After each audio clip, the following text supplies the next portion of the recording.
So, welcome everyone to today's, just a second, still getting my pieces together of what I can see and not see.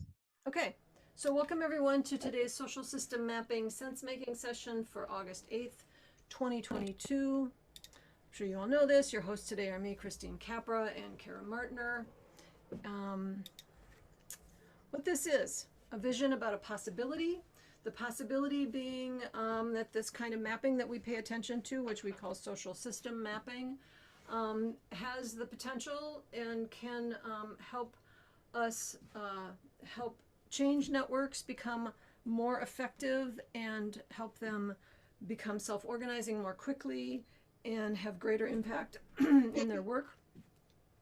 So it's a vision. It's also a multilateral learning opportunity in terms of some of us here know a lot about social system mapping and can help others learn about social system mapping, but we all have, everyone shows up, has insight into all of the things that social system mapping is about, such as change, such as systems, such as networks, such as collaboration, working in community, etc. So we're all learning from each other and applying that learning to becoming ever better social system mappers and or becoming ever better at getting value and getting good use out of the social system maps that we're part of, whether we've made them or not. So we're also a community of practice and field building in terms of developing our skill set as well as developing the overall field of social system mapping, since it's an emergent field. It's an emergent mapping process. It's also emergent field, and we're all contributing to that in one way or another as we gather. So, for today's agenda, we're going to introduce what social system mapping is, very high level. We're going to do some breakouts, 5 minutes, put you in some small groups and give you an opportunity to just share your experience level and a little bit about yourselves.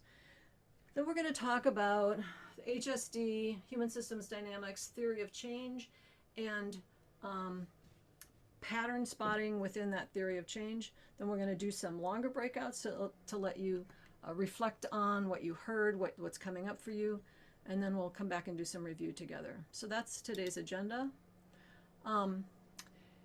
Kara, have you put the... Great, I don't have my... Yes, today is August the 1st. Did I put something wrong?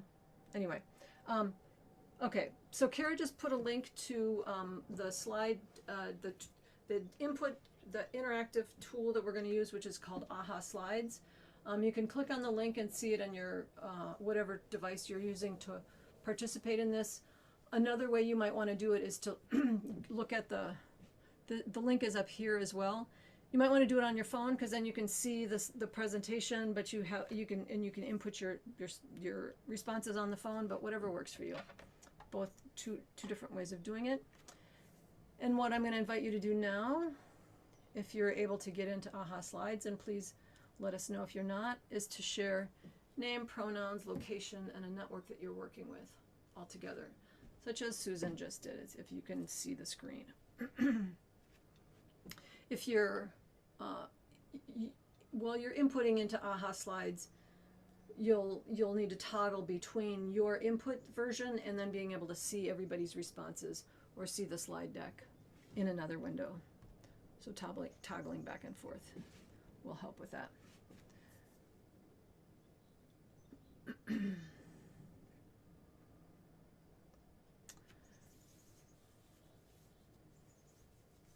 And I'm assuming people got the link. Yay, okay.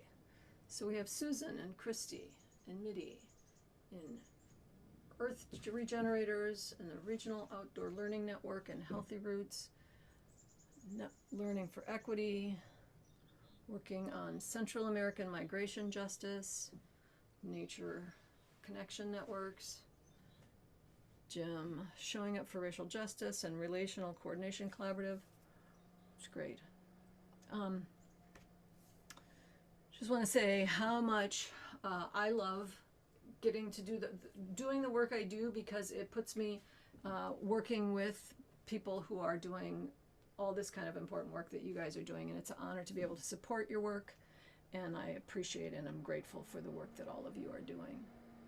I'm going to move on. If you're not done, you can still input into that slide, I believe. I'm going to just do a check and see. We're talking about social system mapping. I want to just see what your experience level and your knowledge level with social system mapping is at the moment, just so that we can help cross-pollinate knowledge. So those of you who are pretty familiar with it then can help those who are not, where they have questions. And so far we've got 2 people answering the poll with some experience.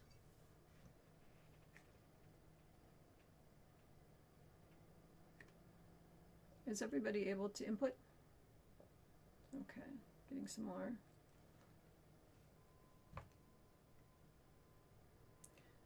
Okay. It looks like we've got people pretty familiar in general, or people who can, I mean, familiar and at least can find their way around a social system map. So that's great. We know what we're talking about there. Looks like we've got another person joining us. Next question. So I find, well, the point of a social system map has to do, I mean, one of the points has to do with amplifying systems thinking, giving us a thing with which, a tool with which to interact that helps us think more systemically, and that reminds us to think systemically, and that helps us see into systems better. And I find that requires then that we actually have some systems thinking chops, or a little bit of understanding about complexity. And so the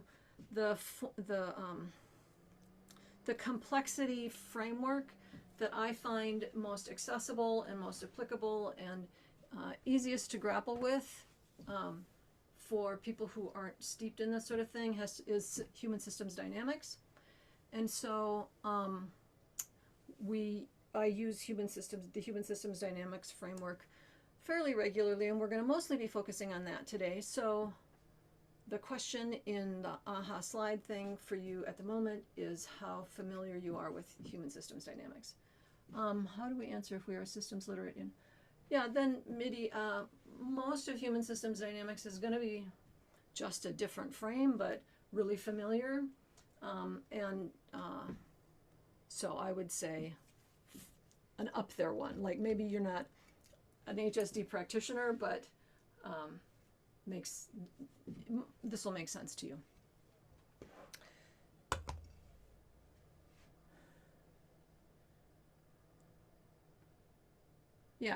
Yeah.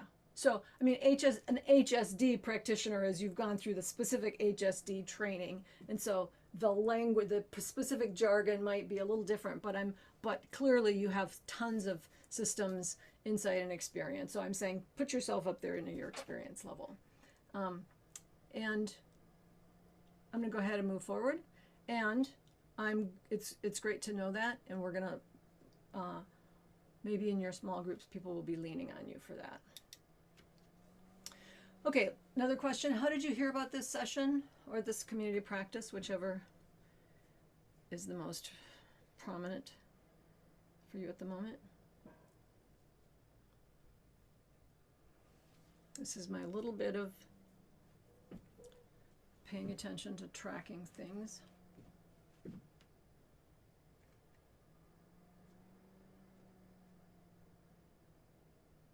Through Earth Regenerators, through our COP, the Facebook group, good to know.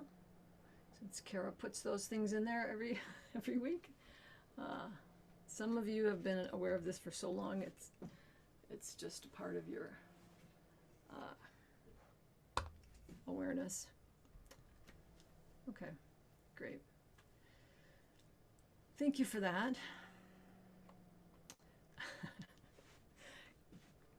Okay, I'm going to move forward. Thanks. So my hopes for you for today is that you come away with a sense of the potential in social system mapping that we're inspired by, that you meet some cool folks and feel welcome by them, that you're come away at least a little bit curious about HSD, system thinking in general, social system mapping, and how those can all work together. You've been introduced to or deepened your understanding of the HSD theory of change, and you'll take away some ideas about systemic patterns to apply to your own networks or thinking. So that's sort of my high level hopes for you. But those are mine. I'd like to hear what brought you and what you're hoping to come away with from this session. So if you're willing, I'd love for you to share that in the AHA Slides thing.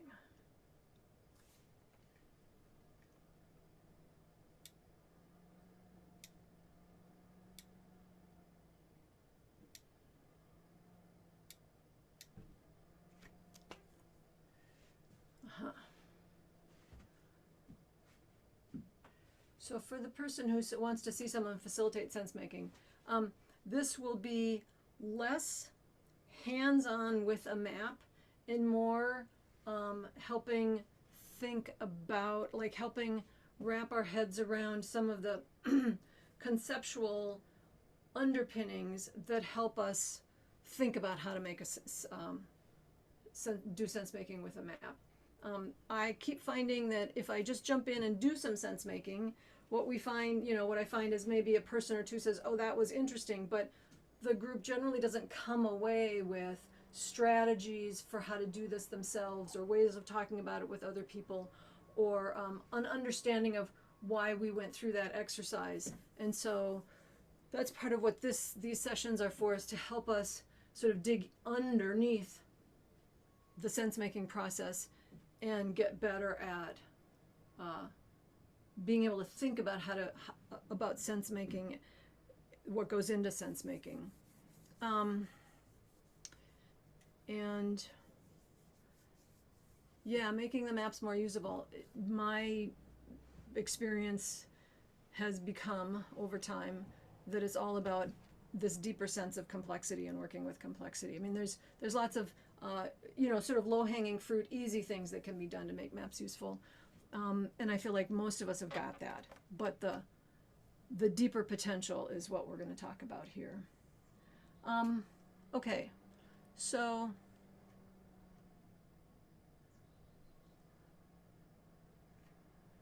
great. I'm going to move on.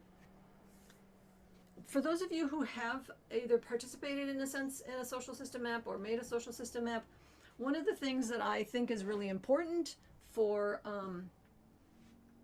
helping people access and find value in their map is hearing small wins. And so we're trying to, in our community of practice, create a routine of looking for the small wins and hearing other people's small wins. Or success stories. So if you have such a success story, I'm not going to ask you to talk about it now, but I'm going to ask for a volunteer in the last couple of minutes of our session to share a small success story. So ask yourself if you have such a thing, and if you're willing to share. Just tee that up now so you can be thinking about it. And then, what are the biggest challenges? This is one last thing to put into AHA Slides at the moment. Biggest challenges that you experience in your networks. And we're going to revisit this challenge as we go through today's session. So make it something that you actually want to think about a little bit and write it down so you don't forget. And I'll give you a minute to put it into the AHA Slides so we can know what we're thinking about.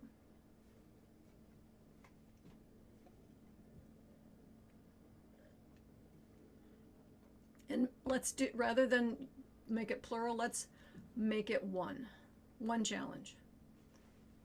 So just pick one big one.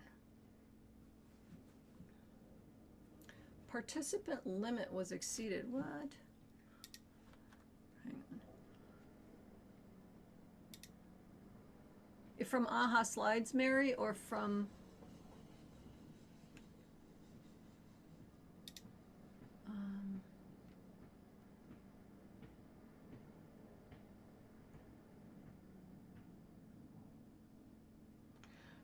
Oh, okay. Mary, if you're talking, you're on mute. Yeah, I think you got that. Yeah, I tried it twice. And I can't see what, there should not be a limit. mm, Is anybody else having trouble inputting? Yeah, on the last question I submitted, it didn't come up. This question I submitted, it didn't come up. Ugh. I could try again. Is this it, Jim? Continued engagement? Yes, Okay, so there's a slight lag, it seems like. but that was for this question. Right, I'm trying to get to, hang on. So now we're on.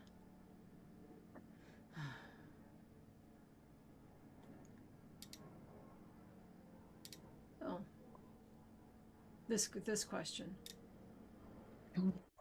Let's try.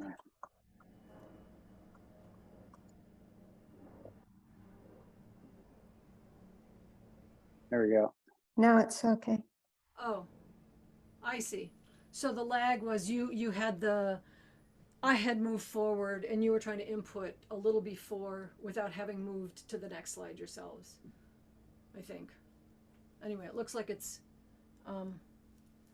thanks Mario for letting us know what mode you're in. It's good to know and we appreciate that.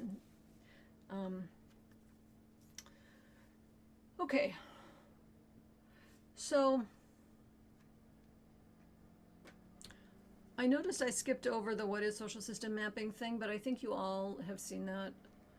Everybody here is familiar to me, so I think I'm gonna not bother repeating that little piece. And I'm gonna go ahead and let this continue. I think there's just one more coming. But then Kara, let's have you and I discuss the breakout situation. How many have you been able to put people into rooms? I wasn't sure, we didn't talk about how many to have in each room, and since we've got a smaller group, I don't know if you want 2 or 3. Let's do 3. Okay. And so as soon as Kara's got those 3 rooms set up, we'll do break you out. Mario, we're always here. Love to have you whenever you can be, and have no requirements or expectations for degree of engagement. So life does happen, absolutely, and we roll with it happening from whatever angle we're at, and happy to know that it's going on. So wait, 1, 2, 3, 4. And then we have 1 of 4, so it's group of 3 and a group of 4.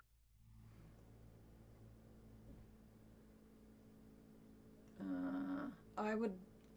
Okay. Okay, let's go. Okay, we're all set. Yeah. So 5 minutes. Oh wait. Don't. Did you go? Okay. Don't go. So groups of 4, 5 minutes, or 3 and 4, 5 minutes. And Kara, I'm changing my mind. Can we make 2 2s and 1 3?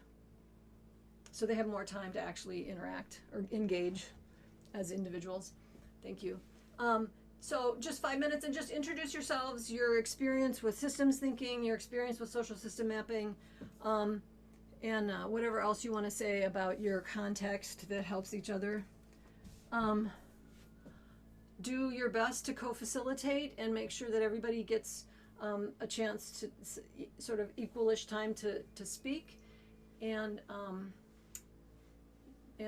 be an inquiry with one another. Okay. Ready, Kara? Any questions from any? Oh, okay. Questions? Okay. Go.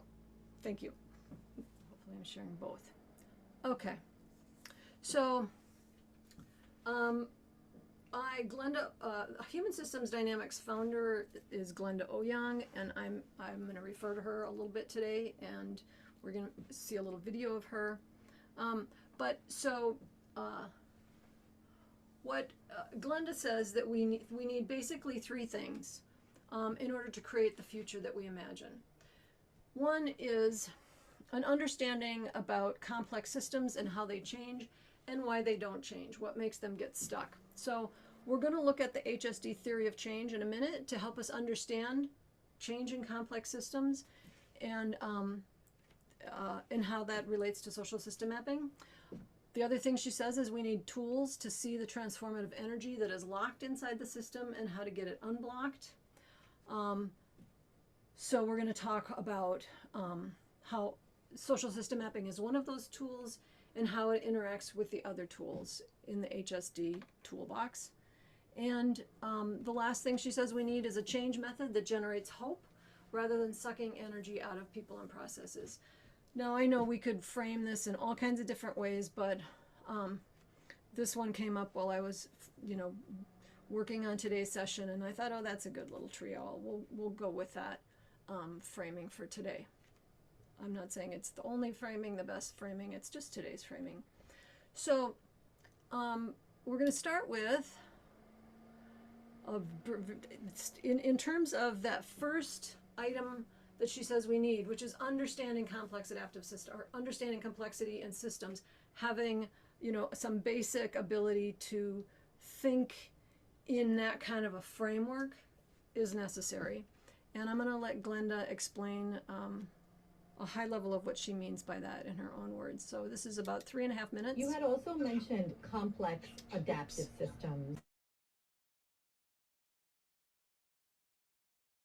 Christine, this time we lost the sound when you muted for some reason.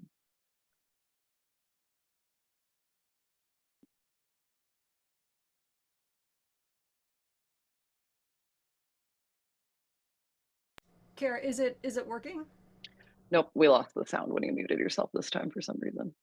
Okay, hang on. Let me just back this up and let me do the sharing thing again. Sharing. Advanced. Computer audio. Okay. I'm going to mute, but you tell me if you can still hear. I'm going to mute me and then you tell me. You had also mentioned complex adaptive You can hear, systems but you lost a sharing your little screen. earlier. Can you explain the concept of that and how? Okay, then I'll just have to not go with sharing I'll just have to stay unmuted. And share the screen and not share my computer audio. Sorry, folks.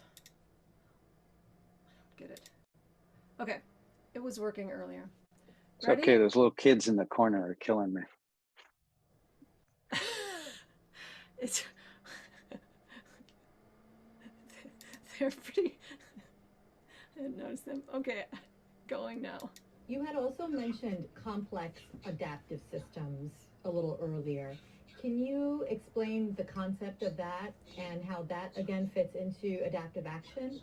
Yes. So one of the threads that feeds into human systems dynamics is a history of systems sciences and systems thinking. So in the US, people tend to think about one particular kind of systems language, systems dynamics modeling. But around the world, other people use many other ways to think and talk about systems. The one that we find to be most useful with human systems is called complex adaptive systems. And a complex adaptive system is a collection of agents. They may be people, or they may be businesses, or they may be ideas that interact with each other. And as they interact, a pattern shows up. And once the pattern is there, it influences how the agents behave in the future. Let me give you an example.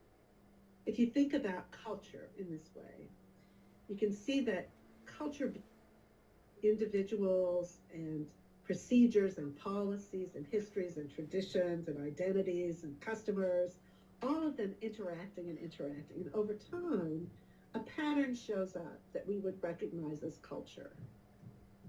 And once that institutional culture begins to form, it constrains how people are going to behave in the future. So when some new employee comes in, it doesn't take them long to fall into the patterns that are culture in a place, and then they reinforce that. If an employee comes who doesn't fit the culture, it's very hard for them to feel comfortable in the cycle of this complex adaptive process.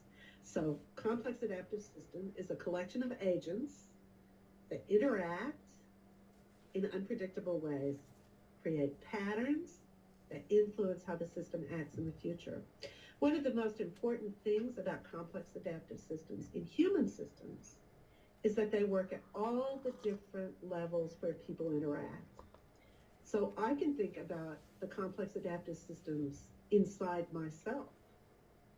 Physically, my cells act together to create organs, and my organs together to create systems, and the systems act together to create health. So at all those different scales, physically, we have complex adaptive systems. Then I can think of a relationship. My 32-year marriage was definitely an emergent pattern over interactions over time. And teams. You can think about a high-performing team as a pattern that emerges, or an organization, or an industry.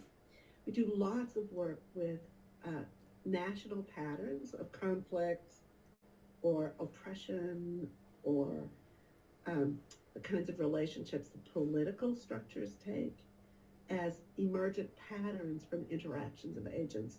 So you can find one way to think about things that works across many different contexts and levels. So that's a complex adaptive system. Okay, so we can hear me, right? Okay.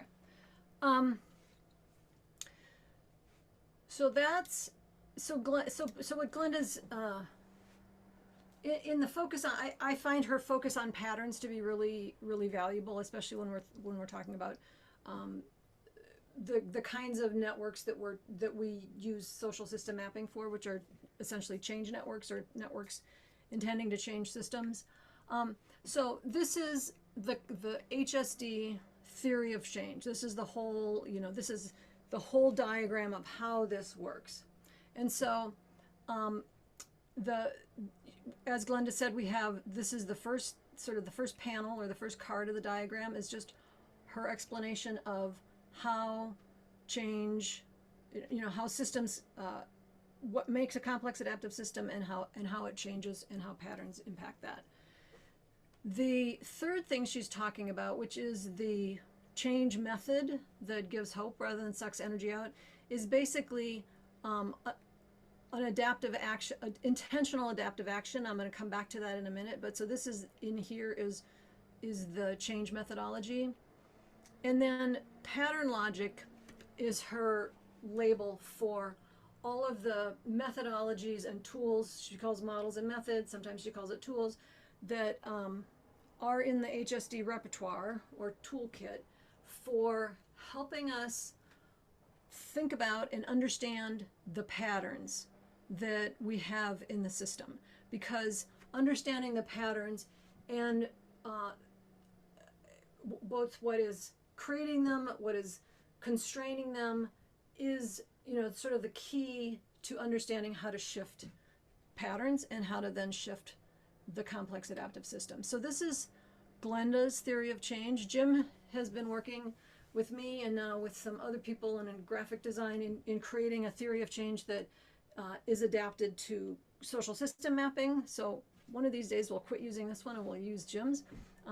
But this is still, ours is a more specific instance, but this is still, I think, a really valuable framing for what we're trying to do.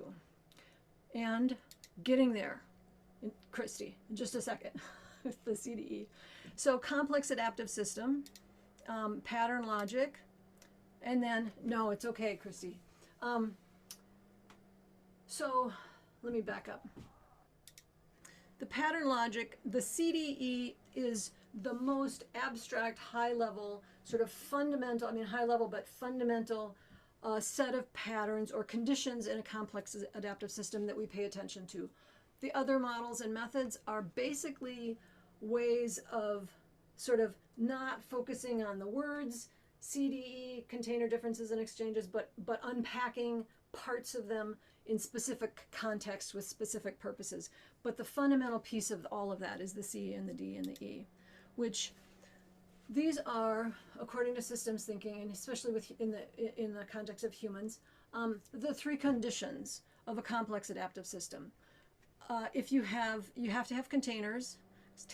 A container is what holds a set of, a body of energy into place long enough to turn into something. Without a container, you just are sort of dispersing energy, and you're not, and you just basically have chaos because there isn't any organizing or containing factor. And we'll get into what that means in a moment. Differences, you have to have differences, and a complex adaptive system isn't a complex adaptive system without differences. So if everything within the container is the same, what you have is a monoculture, and that is not an adaptive system. That is a rigid, fragile system. And then you also have to have exchanges. So if you have a container and you have different things in the container, but nothing is passing amongst those different things in the container, you're still not having a complex adaptive system. So any complex adaptive system has a container, differences, and exchanges. So the C and the D and the E are the fundamental patterns that we're paying attention to. And as we're paying attention to them, we're thinking about, do we have enough of a container?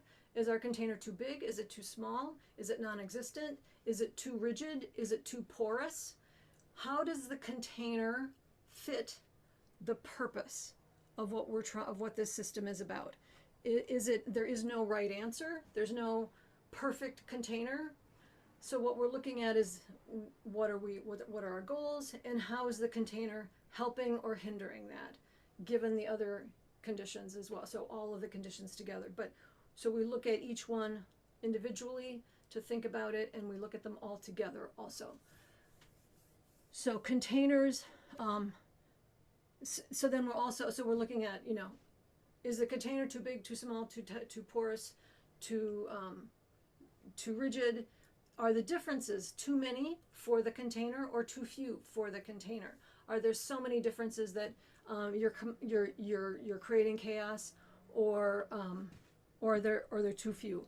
And then exchanges. And essentially, the more exchanges you have across the more differences, generally speaking, the more resilient and robust and adaptive the system is going to be.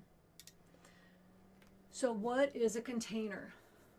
A container is any bounding condition.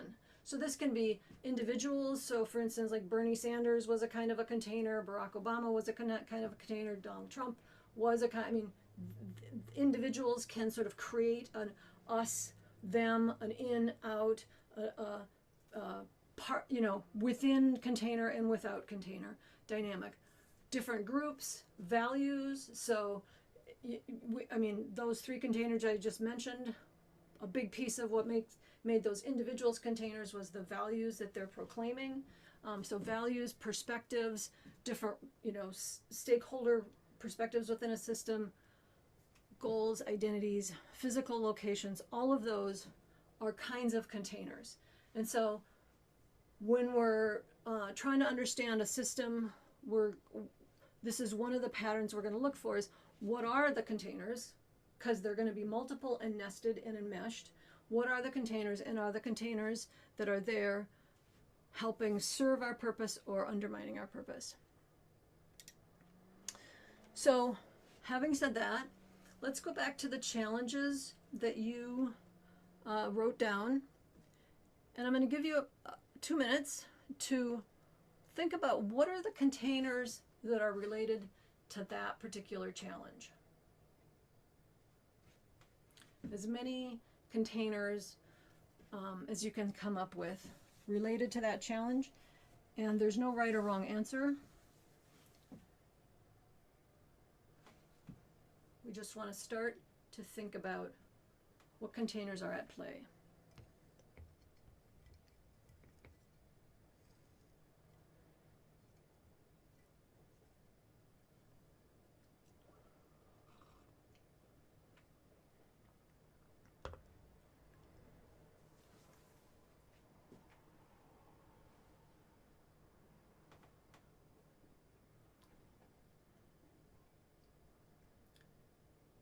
And I've said this before in other places, this is not a command performance, so if you don't want to do this, you don't have to. And I'm assuming that some of you at least want to and are working on it.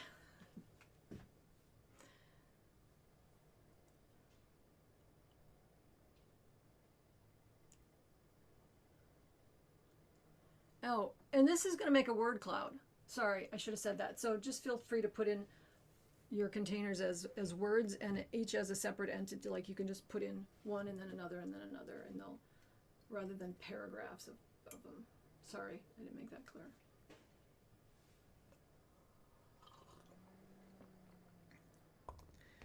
Yep. Technology comfort, that's a big one. Estate, yep, that's a container. Belonging is a container. A common sense of justice, shared purpose. North Carolina public education, those are all. Time is a container. This event, this session is a container. Topics, yeah. I think you got the idea. And so one of the things we do in human systems dynamics is if we've got a challenge or a wicked problem, however we want to frame it, we frame it and then we go through what are the containers, and then we go through the next ones, and then we start to think about which ones are impacting this problem and then I'll get to the next piece in a minute. But yeah, pain of a current situation, that's a great container. Those who feel it and those who don't make those who feel it are in a container and those who don't are outside of that container. So let's move to, I'm going to move the slide to the next, which is difference. And differences are crucial in complex adaptive systems, distinctions across parts of the system, because these distinctions are what create tension, and tension is essentially the energy for change. So if we don't have any differences, we have a monoculture and it's pretty boring and nobody has any need to shift anything. I'm exaggerating, but that's the general idea. So the more, as we start to bring in differences, then we start to bring in some energy that can, if too much, can blow the whole, or if not handled well, or if ignored, we bring in tension that can blow the whole thing up, make the system collapse, or that will force it to change.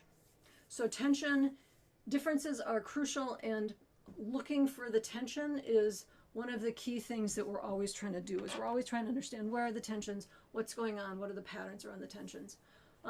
So examples of these distinctions are, in a network context, are things like interests, assets, kinds of assets or amounts of assets.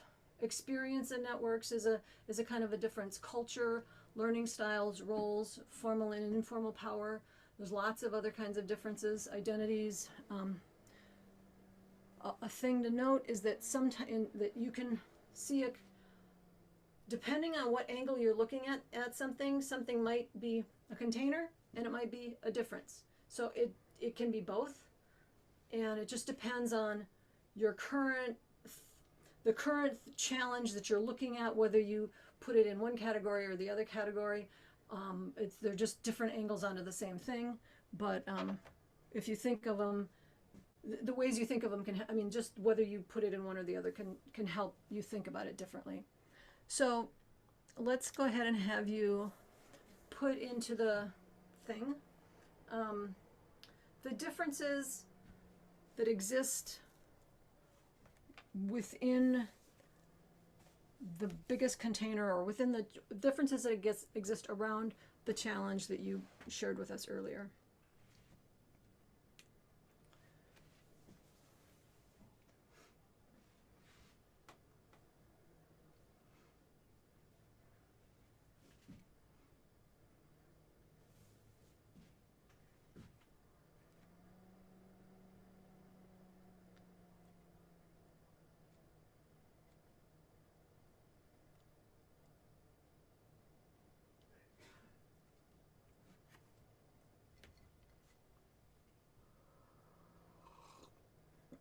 Strategies is a big one.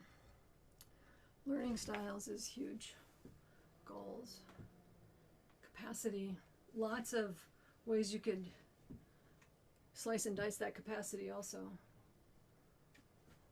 Technical capacity, time capacity, type of work done, geographic, population served, right, languages. All of these are significant differences. And thinking about the differences that exist within your, related to your problem, we don't need to pay attention to every difference. We don't need to unpack every difference. What we need to do is sort of list them and then think, try to, you know, like just, we're listing them and then we're looking at them and we're saying which differences here feel like the differences that are making a difference, which are the ones that are carrying a lot of tension, which are the ones that if we unpacked them, we could potentially create a shift in energy and in dynamics and in the patterns in our network. So we're not needing to, you know, make a whole encyclopedia about each difference. We're listing them out so that we don't forget any. I mean, first we just start like, well, all the possible differences, not to focus on any of them, but just sort of to check in our brains, have we forgotten any significant differences? And then go through the list and identify where's a juicy difference, where's a difference that's really close to the challenge that we're working on and that has some potential. So I'm gonna go to the next one. So exchanges are flows or transfers of energy, resources or information. So anything that's going from one of the nodes to another node or one set of differences to another, any kind of thing that's moving amongst the actors in the system. So this can be things like funding, this can be friendship, swapping skills, trust, bartering, collaborations, relationship. Language is an exchange, us having this conversation is an exchange, connection, love, all of those things are exchanges. And so let's list the exchanges that are related to your challenge. Be kind of knowledge, information.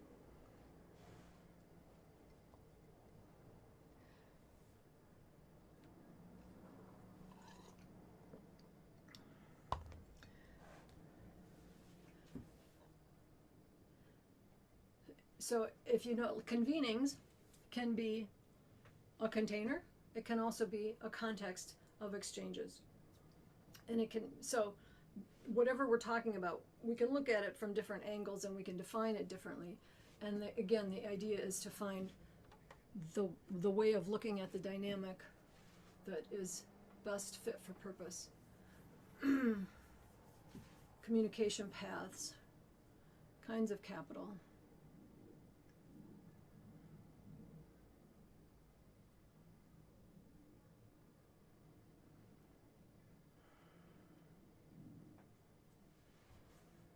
So I'm thinking that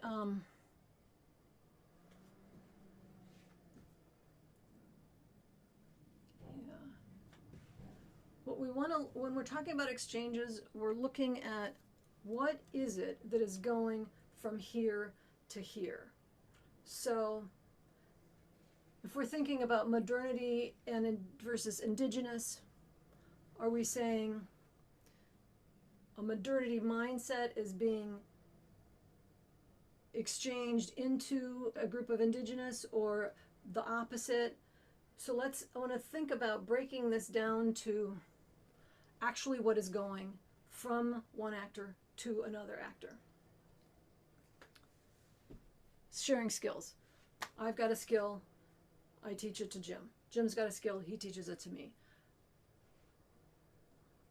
So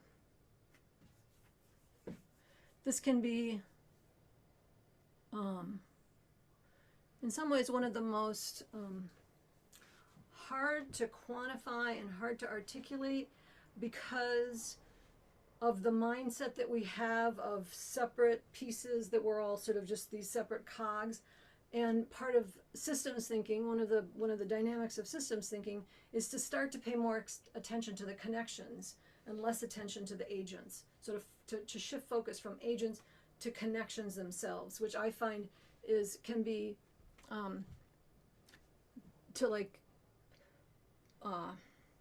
articulate that clearly can be kind of challenging. For instance, when you're defining connection questions with a group, they'll keep talking about how I feel about something as opposed to I give something or I get something from that. Anyway, just me. I'm going to move to the next thing. So that's basically, and I sort of got my approach a little bit mixed up, so I have to refer back. But that's the CDE is the high level of the overall pattern logic. So this is the set of tools that Glenda is saying, when we have an understanding of complex adaptive systems and we have a set of tools, models, methods, anything that can help us think, think in a sort of rigorous or methodical, or at least fairly inclusive fashion about the conditions and the patterns related to a problem.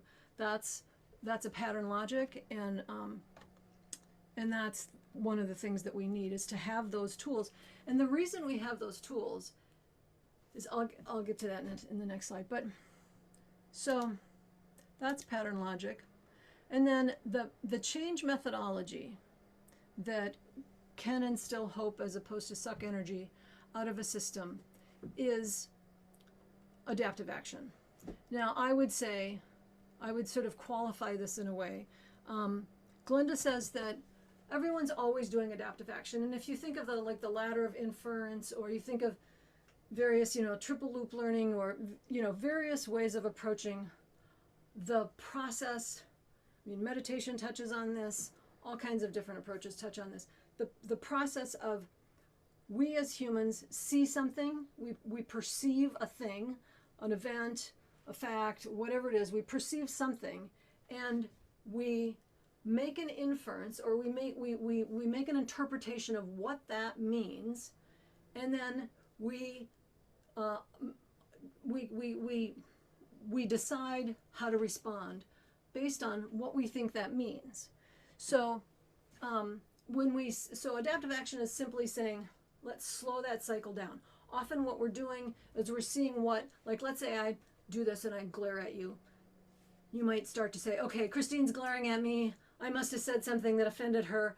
I'm never going to say that thing again, or I'm never going to say anything again, or she doesn't like me, I'm not going to come anymore, something like that. But it might be that I have a crick in my back and it's hurting, and so it might be that your interpretation is totally off base, but we just assume, see things, make assumptions, and react in accordance with our norms, with our habits, with our patterns, with our belief system.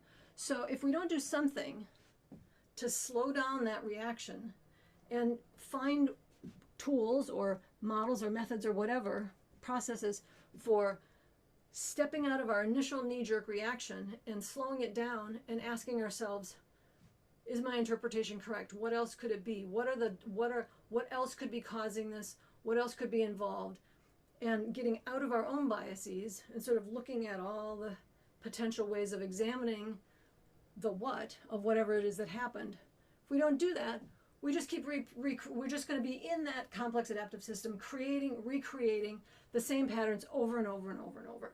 So the whole point is to find some ways of stepping out of that and slowing it down and thinking more deeply before we react.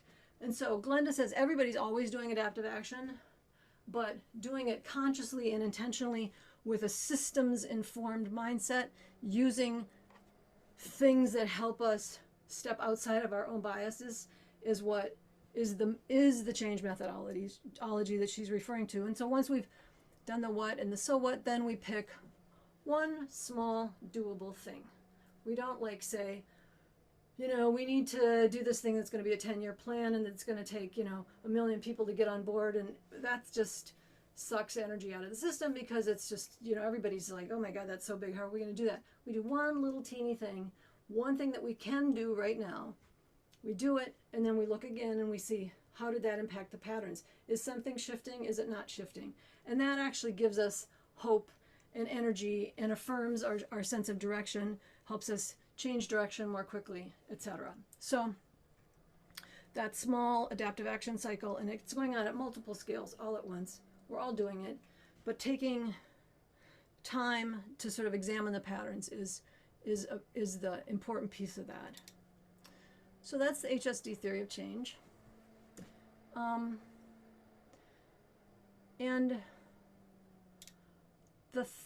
how this all fits to social system mapping is that we have the ability to see into a complex adaptive system from certain angles, but not from other angles. So for instance, I know all of you. I mean, I've seen you, I've met you, I've heard some of what you care about, or some of what you know. Some of you I know much better than others, but you don't know how well I know anybody else in the group. And there's a ton of things about each of you that I don't know, even if I know you really well. The handful of you that I know really well in this group, there's all kinds of things that I don't know still, and I don't know how you are connected to the others in the group. I mean, you could be best friends and I wouldn't necessarily know it, or you could have never met and I wouldn't necessarily know it. So when we get to the scale of a network of a few dozen people, a group size bigger than a team, suddenly most of what's going on in this complex adaptive system that represents this network is invisible to us. We just can't see it. We can't know it. It's bigger than we can cognize. And the organizational model is that we make an org chart and we make policies that define where what departments are supposed to interact with what departments and in what way. So we have all these rules that tell us how the system should interact. There's all kinds of things that are going on that we can't see, but an organizational model makes us believe that we see enough to do what we need to do. Whereas in a network, most of that is really hard to see and really hard to even get a sense of. And that's where a social system map comes in. So when we're in the context of a largish group, more than a couple dozen, that is trying to enact system change, it's a mystery. Like there's just a whole lot of unseeable stuff in that. And that's where a social system map can actually is a representation. If you didn't notice, much of the things that you put into the word clouds are things that go into a social system map. They're the kinds of questions that we ask. Where are you? What are you focused on? What are your goals, etc.? And so a social system map is actually a lens into that complex adaptive system. It helps us see a lot more about it than we can see without it. And if we design it well and we pay attention at the pattern level, we can see some of the patterns that are existing within the system. So for instance, what if there's a whole lot of exchanges going on, great exchanges, but they all go on, within these two basic subgroups, and there's no exchanges across certain kinds of differences. And that, if that's the difference that makes a difference, and there's no exchanges, then you've got a really easy solution, which is we need to increase exchanges across those differences. But so that's where a social system is basically a very targeted, specific use case of pattern logic for a very targeted, specific kind of complex adaptive system. And so to the question of how do you do sense making with a social system map with a group, if you have a sense of this stuff, then you can start to lead you. If you have a sense of where the energy is, or where the hot spots are, or where the differences that are making a difference, you can sort of unfold that with a group through the map. If you're looking at a map and you can see, oh, there's like this category of people just isn't getting connected, you can do it that way, which is what I would call sort of an expert-led approach. And I think that's valuable and important. And I think that the most benefit can happen when when significant members of the network themselves have enough insight into this that they're able to do it, to use a map to see the complex adaptive system around their own challenges, and when you can facilitate conversations that do this pattern logic process, do this exploration of the patterns together. So that's the other thing with pattern logic, is that, you know, my perception of something is going to be totally different, and we could be looking at the exact same thing, but we have very different perceptions. And so for me to do this process by myself is very valuable for me, but if I can do it together with other people, and I can do it with data that has been provided by the whole network, so we know this isn't just my perception, we know that there's some amount of validity and truth. Maybe there's lots missing, but what exists came from the people representing themselves, so we can say that's valid. That gives us the ability to look at those patterns from more perspectives than our own, and if we do that together, we can have conversations about the differences, the exchanges, the containers, etc., and about both the needs of the individual within the system and the needs of the broader of subgroups and the needs of the broader system for change. So let me just that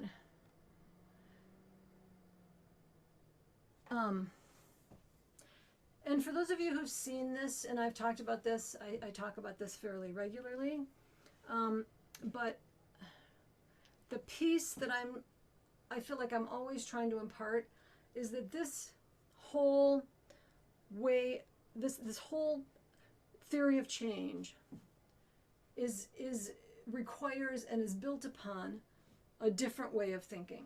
So if we're thinking in mechanistic ways, this doesn't really land, and we don't go very far, and a social system map isn't going to mean a whole lot to us. Whereas if we're thinking in this living systems, from this living systems, complex adaptive systems framework, then we're not only going to be more effective in our whatever our work is, but we're also going to find more value and use in a social system map. And the point I'm trying to make is it takes practice, because the whole world is constantly telling us to think in old school ways, and we were raised to do that, and it's reinforced everywhere we go. And so this new way of thinking isn't about knowing facts, it's about actually embodying and internalizing our understanding of how to interact with the world from a very different perspective. And that takes practice, it takes repetition, so I'm repeating the message, and it also takes having other people who practice it with you together. So for me, that's one of the fundamental values of a social system map, is that it gives us a pattern logic tool that we can look together in. We can share this practice about something that matters to us, and like repeat over and over. Look, just how do we think about this? How do we look at it, etc. And look for patterns and learn how to be in inquiry, which is, I didn't touch on today, but is a big piece of this whole thing,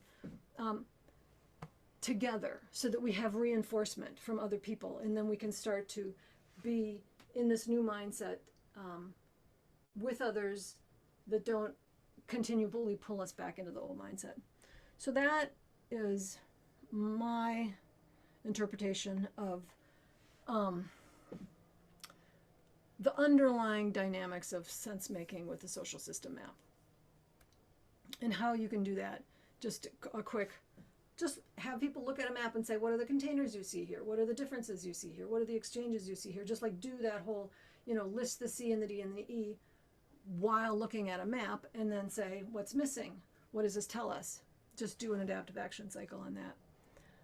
I'm going to stop sharing, and I'm going to stop, take a pause there, and have Kara get ready to put you into breakout groups.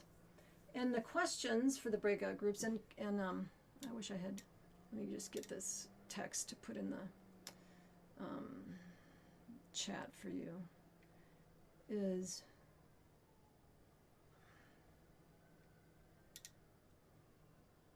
okay. How does, so here's your question prompts for the breakout groups. How does the CDE framing align with how you already understand the systems that you're part of? How does the CDE model differ from how you currently see the systems? Does anything change for you when you see your problem reframed as a set of patterns, and what changed? So whatever of those questions grab you and you want to touch on and share with each other. We have 10 minutes. Yeah. Okay. Questions before Kara sends you off? Okay. Go ahead, Kara. Thank you. Welcome back, everyone. So what I was thinking was let's just hear from a couple people, or we have up to 5 minutes, on what came up for you, what if anything in your thinking changed, or you learned anything new, or you found anything challenging that you'd like to, whatever's up for you. Just a couple people insights. Jim. Yeah, I got to thinking about the using the adaptive action cycle to slow down our thinking, which makes a lot of sense because we have physiologic responses that are very quick, and so you want to back that off. But I'm thinking about the collective piece, as you were talking about doing collective what, now what. There isn't necessarily a knee-jerk physiologic response that you're slowing down there. And yet that's one of the critical things, is to, but what you've got is, you've got your collective theory of change about what you think as a collective is happening here, or the way you bring change technology to your complex adaptive system. And so just thinking about it at different scales, using the adaptive action cycle personally versus collectively, what is the equivalent of the knee-jerk reaction at the collective level? Yeah, and somehow we're trying to avoid the knee-jerk reaction at the individual level, but we may want to be clear about what our theories of change are, if that's what the knee-jerk reaction is. It's not so, it's like intentionally, we think this is the way you're going to change this complex adaptive system. And now let's do an experiment around it. Anyway, just musing on that. Mm-hmm. Anyone else? Thoughts?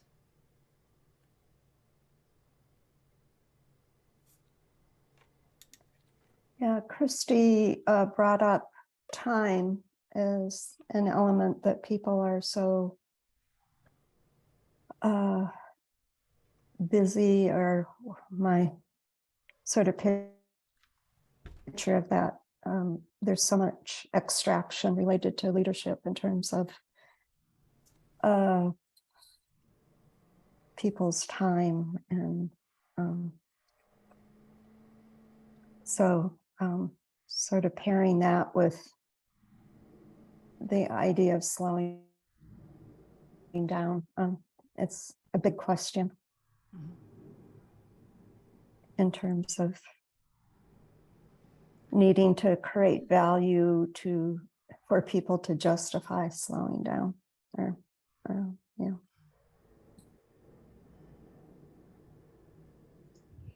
I thought of something that I didn't think of while we met in the small group, but I found this model very helpful to look at things through C, D, and E. And then I realized, well, I'm looking at it from the network weaver perspective, as we all are. And I think there's value I think it's important to understand or to enable the network members themselves to get that perspective. So while I might think of a network as having a particular container, do network members identify with that container, or are they thinking of it differently? Yeah. And while I might have certain differences that I use for filters or colors or whatever else I might put on the map because I think they're meaningful, and presumably they are meaningful, even if they're meaningful to the individuals, what other aspects of difference are meaningful to them, so that they might be more inclined to contact one person versus another, which look to be the same color on the map, but there's some difference there that they perceive that I'm unaware of. And how do we lift up those differences or enable those differences to be manifest? Yeah.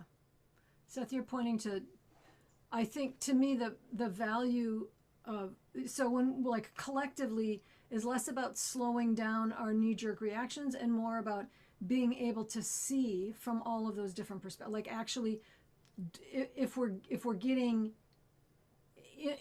if we're actually doing this with other people, then we're starting to see the ways everybody's frame, other people are framing the container or the differences in the exchanges that they would like to be seen. So it's actually a potential for a good dialogue for deepening our understanding both of systems thinking and of our current context. And so, but in terms of the time thing, yeah, if we're not able to frame the value of having dialogues that are like that, and people don't, if they're totally focused on just action oriented right now problem solving without having a sense of how valuable it would be to learn how to see from a larger perspective, it is hard, and there is a time, there's always a time constraint, and I don't think that's going to change. So then it's how do we increase the value for the time that they're spending, and making that case that learning to see differently is a high value. Christy, did you have one? I was seeing looked like I might have interrupted and you wanted to say one thing.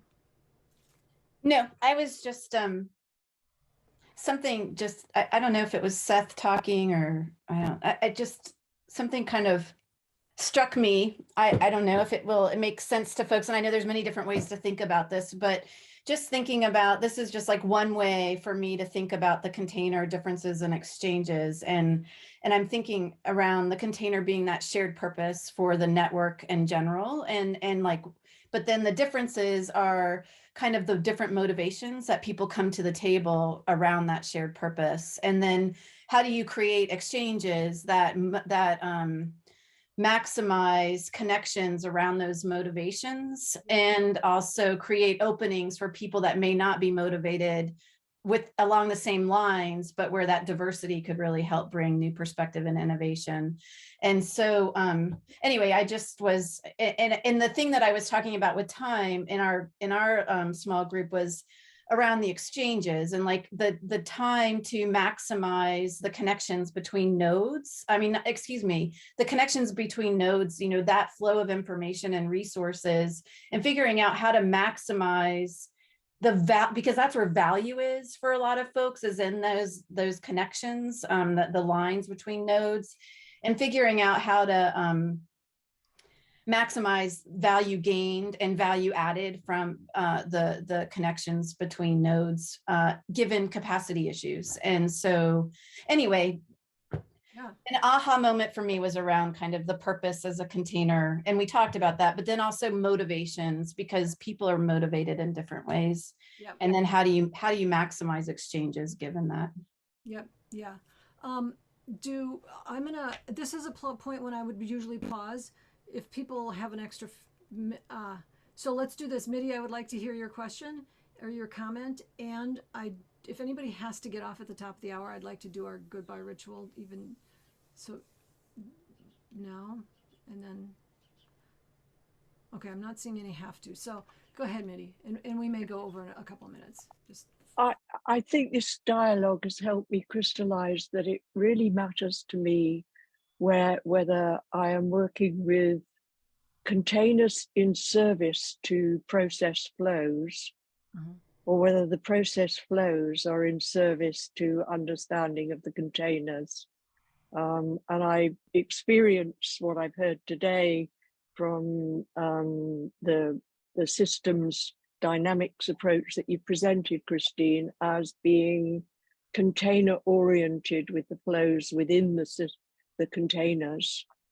And my question that I'm sitting with is, in a time when we experience systems collapse all around us at a macro level, increasing rather than reducing, are we really working for adaptation, or are we working for transformation?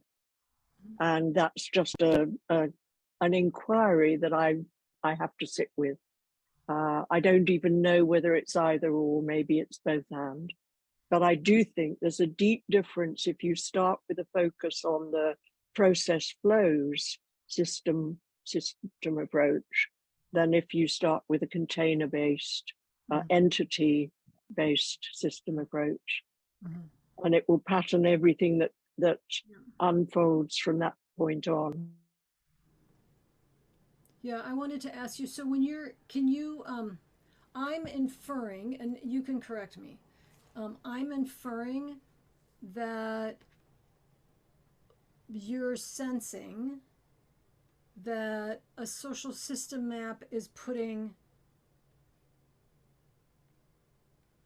so when you talked about the container, is the focus on the container? This is me paraphrasing what I heard you say at the beginning. Was you said there's two? Is it the are we focused on the container and then the flows? Are we focused on the flows and then the container? You said it differently, but that's. Can you? I'm making inferences about which of those two approaches you feel like was presented here, and I could be inferring wrong, and I would like to understand how you're seeing that. What I can offer you by way of a container is that the MIDI container is right brained in human design terms. So any way I present what I'm seeing is going to be coming out of that as right brained as it's possible to be. Uh-huh. And so any kind of structural, I have to stop at that point. I don't think I have the words yet to go further.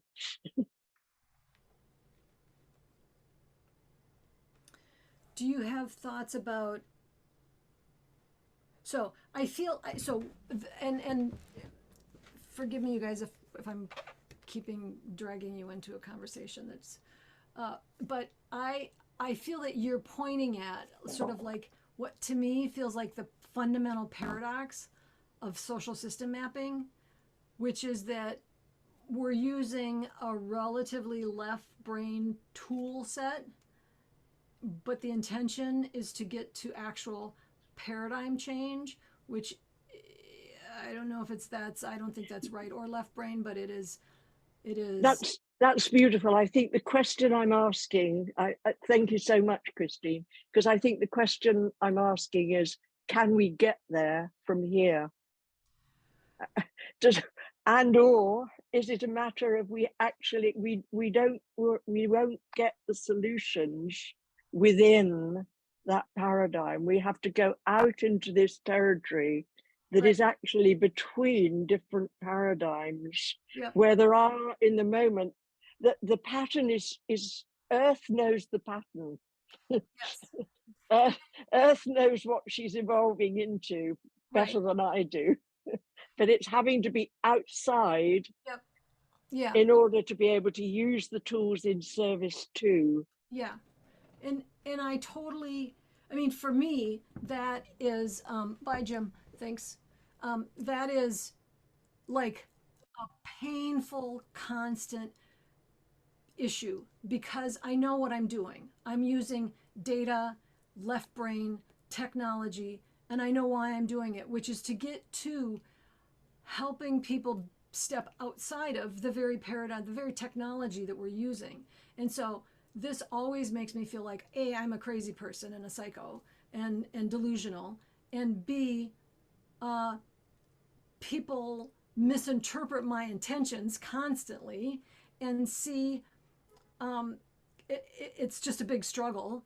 And you know, in my whole sort of everything, I've put our whole lives on the line for this struggle, and that's not my intention. Is to get, like, I see social system mapping as, I mean, I see technology as temporary. I see our ability as humans to have this kind of technology as, you know, maybe we've got another 10 years, 20 years, 50 years, but there's going to come a time when we don't have it anymore.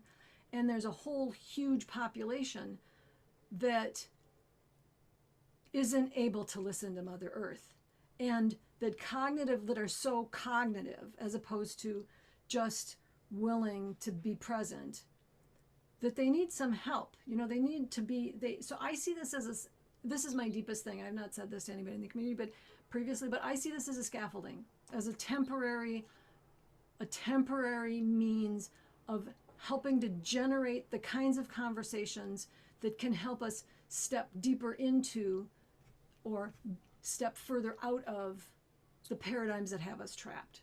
It's a means of, it's just a tool set. It's just like it's a means of helping us begin to think from different perspectives about complexity. And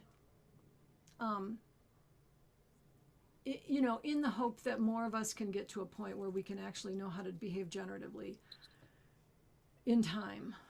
So, but I get a little defensive. Like sometimes I hear people, you know, they say, oh, technology. And then I'm like sort of triggered because I'm like, quit putting me in with those people. I'm actually, you know, like I'm actually just using that tool. And I know that then you can say, you know, the master's tools and, you know, like, but it's what I was given. And so it's just what I didn't look for this. I would have preferred a much more embodied, spiritual, earthy approach, but it didn't happen that way. And this is what I have. And so this is what I go with.